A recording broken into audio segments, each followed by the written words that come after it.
I thank my colleague, and I appreciate the opportunity to address the disaster at our southern border. Mr. Speaker, it's unspeakable, the grief that's been brought upon the American people in the past 3 years, strictly by policy change. You have the exact same 1,954 miles of border that we had under President Trump. You have the same equipment, the same men, the same women. We're spending more money. We spent $20 billion more last year than we did 3 years ago. It's not about money, not about men or equipment. There's no enhanced desire by the cartels to make money. They traffic human beings and drugs. They've been doing it quite successfully for a long time. But we had backed the cartels up very effectively by the time we hit 2019 and 2020 under the Trump administration, under Trump policies. And President Biden, once inaugurated, immediately began flipping those policies.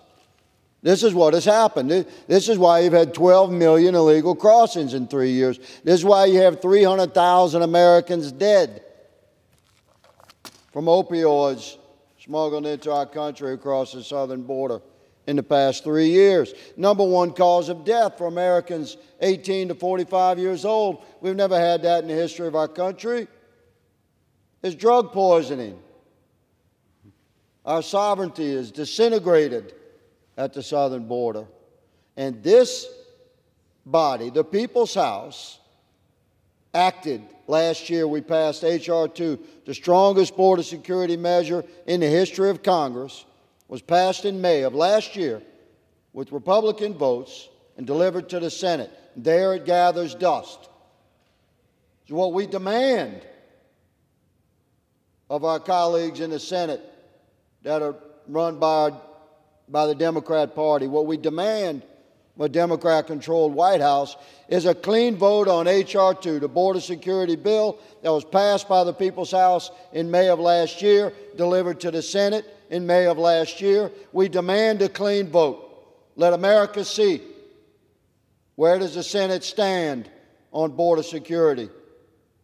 H.R. 2 is the answer for the crisis that we face, the heartache, wave upon wave of human misery that our nation has suffered for the last 3 years at the southern border.